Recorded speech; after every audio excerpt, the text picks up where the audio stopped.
Is it not that certain players in the squad just aren't robust enough and aren't built to cope with the demands of how Eddie Howe wants to play and how he wants to train as well? Well, hello again, guys. Now, sadly, this isn't being brought to you from the main streets of Gosforth. I did try that earlier, recorded a full video, come to sit down and edit it, and because of, yeah, you guessed it, the wind, most of it, you just couldn't really make it out. Now, some of you may argue that's probably for the best when it comes to me, but no, I think it was some of my most insightful, wonderful stuff, so I'll try to replicate it now. And the point I was making earlier was, I just left Eddie Howe's press conference and was having a little bit of a wander around, and on reflection, I think, you know, that media briefing we had was almost split into three distinct sections. First of all, the usual, what we do have every week, that is the injuries. A little bit of news to bring you on Nick Pope, which I think is significant later on. And then there was the second section, which was the good news, the fact that Anthony Gordon has escaped serious injury and he's in the England squad. And then the third part, and that's where I want to start, because this, for the first time, in light of what I think was a different level of criticism on Monday following the Chelsea game, Eddie Howe was asked some pretty difficult questions, and, you know, that criticism was put back to him. Now, why do I think it was different? Well, the noise after any defeat on X, on Twitter, I think is always quite extreme. Likewise, I think when Newcastle win, I think the level of celebration is quite extreme, and, you know, that's where I try to come in and try to find a middle ground, really, you know. And I do think the reason I think the criticism was different on Monday was I honestly take the comments beneath the line on these YouTube videos as a really sort of fair barometer. And for the first time on Monday, it was being put back to myself. I felt anger there amongst viewers. It was also saying, you know, why don't you guys ask more difficult questions of Eddie Howe? Now Eddie Howe has my support, and I'll come on to why I think he's got my sympathy just shortly. You know, so I'll continue to maintain that tone, but it doesn't mean we can't have those discussions with him, and that is what we did today. And Eddie came out fighting in an Eddie Howe sort of way, really, in a very erudite, clever, considered manner. And some of the supporter criticism and those words were put to him in terms of, you know, no energy, no passion, no heart. I think that was a little bit strong, but nonetheless, that was put to him. And Eddie said, yes, while he accepts it, you know, it's their job to respond on the pitch and sort of reassure supporters and quell that noise, really. But he did accept that the team are, and this is something I've been saying for a long time now, the team still are striving for an identity that has been lost on what there was last season. You know, that reliability, that intensity, that is all gone, and they are bouncing through from week to week with performances that are some good, some bad, some indifferent, but in large part unrecognisable from what we saw last year. Now, why do I say I've got sympathy with Howe? That is because I honestly think at the moment he's not just playing with injured players in the treatment room, he's playing with injured players on the pitch as well. You know, you look at the team down at Chelsea on Monday night, I honestly think on reflection now it was a miracle that they got the first 50 minutes of the second half at 1-1, and for me at the time looking perhaps like the more likely winners. When you consider Sven Botman is playing clearly with a problem, it's affecting him physically, subsequently it's clearly having a mental effect as well. You know, does he actually on reflection now need an operation in the summer? Perhaps that is a question we can ask of Eddie down the line. You're playing with a greatly reduced Sven Botman. Sean Longstaff is coming for a lot of criticism, but to be fair to Sean, he's coming back. He's played every minute of 2024 so far. He's playing with a foot problem that needs injections. Yes, he's not playing well. No one can escape that, but I think there's a degree of mitigation there. Alexander Isak is playing in moments and fits and starts for me. He takes a while to build up to full fitness, then invariably gets injured again. That hasn't happened so far, but, you know, I don't think he's looking full throttle. Joe Willock came back and was tremendous for the first couple of games. He had a little bit of a bounce game on Monday. He doesn't yet seem 100% fit and probably won't be between now and the end of the season. So for that team, a team last year that when it was going, when the collective, when it was all together, had to be at it every week. And as I've said many times, you know, the collective was greater than the sum of its parts, really. And because of that, they performed way better than perhaps the individual ability of many in the team. But now, because I think they're carrying 3 or 4, and that is not carrying in terms of ability, it's carrying in terms of actual fitness. Because they're doing that, is it little wonder really they're struggling, especially a team that was built on that identity of intensity and going, you know, at full power from minute 1 to minute 90. They're just not capable of doing that at the moment. And as a result, I honestly think it's going to be a pretty bruising end to the season for them. They've almost just got to for Eddie and the players now, I think it's damage limitation. I don't give them much chance going down to Manchester City tomorrow. How can you, when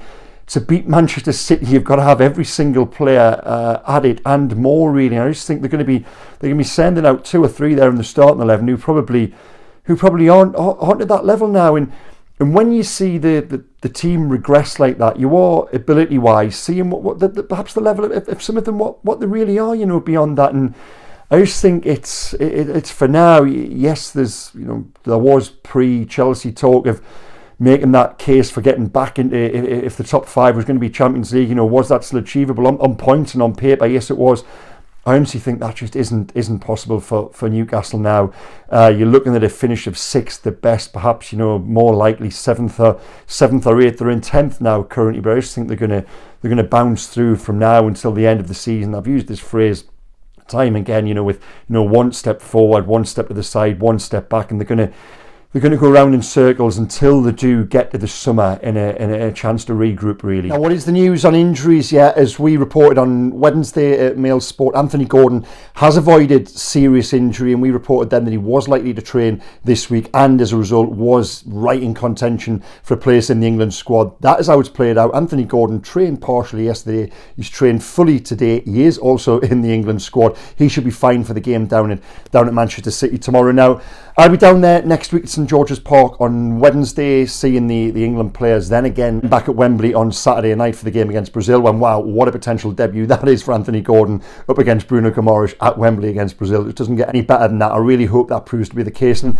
how deserved that call-up is. I sat on that bar in Atlanta at the start of the season, didn't I, on the rooftop terrace there, and spoke about Anthony Gordon and how he was my pick for the player of the season. Just got a really good feel from him, just from a sort of 5-minute chat over there, watching him in training and what he'd done at the Euros, even though Harvey Barnes had come in by that point. And when I sat down with Anthony at the training ground last week, I relate that back to him. We just started chat off the record, and I was saying, how at the start of the season I just got that really positive smell from him. And he said, wow, that was a big call, because at that time nobody else was really saying that about him. He'd had the difficult end to last season.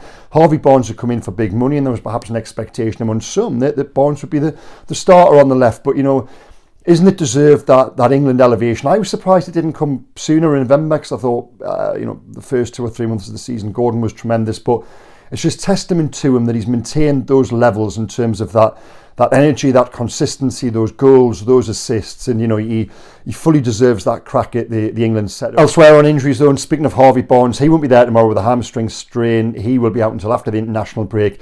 It looks like the West Ham game on March 30th, there's a possibility for him. Nick Pope, now, there hasn't been so much as a setback, but in terms of the return date, we thought it would be perhaps early April when he came back. Eddie has said today that it's more likely to be the end of April, which leaves him only a few games really to prove his fitness ahead of the Euros. If indeed he does come back in, it might be the case that Martin Dubravka just keeps that goalkeeping jersey between now and the end of the season. So that's where we're at. Kieran Trippier as well, he's still rated as touch and go for the West Ham game. The squad will fly to Dubai after the game down at Man City tomorrow, where they'll spend a period. It's a little bit of a rest and recuperation session, not all out intensive training, a little bit of team bonding. Now, one other subject we explored with Eddie today, and I know this will interest you guys, was summer recruitment and whether a major overhaul was possible. I know that a lot of supporters will want to see that, and I look at the squad and I think there is need now and there's scope for some significant surgery this summer, but Eddie Howe said that was almost impossible because of FFP restrictions, and I understand that, but there's a theory that, and someone said this to me the other day, that they just need this season to be done with, they need to get bodies back in the summer and fitness wise start and go again. But what's to say there won't be another injury crisis going into next year? Is it not that certain players in the squad just aren't robust enough and aren't built to cope with the demands of how Eddie Howe wants to play and how he wants to train as well? And I just think we thought the injuries were clearing up 3, 4, 5 weeks ago, and I always said at the time on these videos that yes, you think they're going to clear up, but that doesn't mean they'll stay clear. They will come again. Sure enough, since the last little chink of light, when it looked as if there was only 4 or 5 left in the treatment room, who's gone back in there? Well, Kieran Trippier, Callum Wilson, Harvey Barnes, the news on Nick Pope, Anthony Gordon threatened to be in there for a little while, So these injuries, I don't think are just going to go away. I think Newcastle need to take a serious look at the makeup of player they've got and whether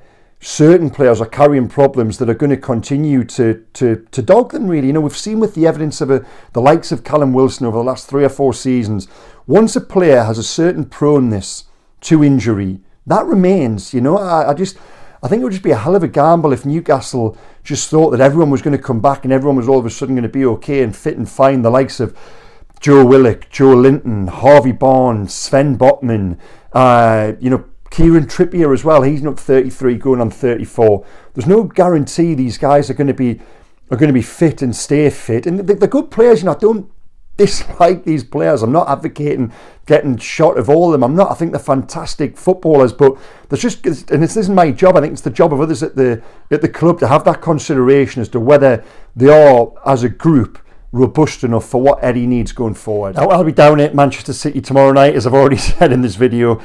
I always try to be sort of honest in my appraisal of what I think will happen. I don't give Newcastle much hope whatsoever, to be honest with you. That's just how I feel, you know, in large part because of the opposition, but also because I just don't think Newcastle physically are in a good place right now. We saw that on Monday. That was an opportunity missed at Chelsea. That Chelsea team isn't very good. I've said that all season. I've somehow managed to cover an awful lot of Chelsea from pre-season through the campaign. Of course, they played against Middlesbrough in the League Cup, didn't they, as well? So yeah, I just look at Monday, and my frustration on Monday was that I thought they'd hit upon something at Wolves in terms of how they set themselves up to almost.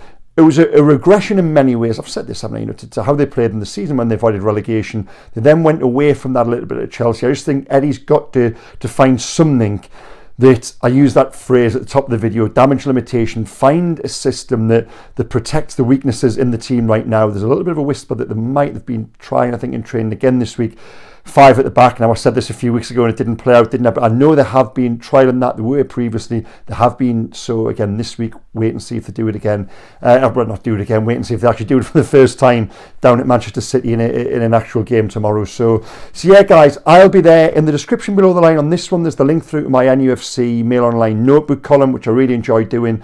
There's a little whisper of Newcastle currently considering a proposal for a US tour. Again, I think there's lots of offers from around the world, but there's definitely one on the table from the USA, so we'll see what comes of that. And there's also a certain guy called Rafa, no, not that one, who was on Newcastle's transfer radar. So yeah, please click on the link below. Thank you again for watching, guys. A little bit of, you know, I'm sorry it wasn't brought you from out on the streets there. The AC Milan backdrop, Marco van Basten, and the shirt. I've already explained the story in a previous video. Why not, really? It's a nice picture and it's a nice shirt, isn't it? So there you go. That, because of FIFA wildcards and retro pics and what have you, that's what the kids are into these days. So the shirt is actually mine from when I was a little boy as well, with Van Basten on the back. But anyway, that's enough about AC Milan. Nothing to do with Newcastle. It was at one point earlier in the season. Sadly, those days are just a memory for now. It's not to be. I think in 24 hours' time we'll be reflecting on a season that you know, is without the FA Cup as well. I do hope I'm wrong, but I honestly think that will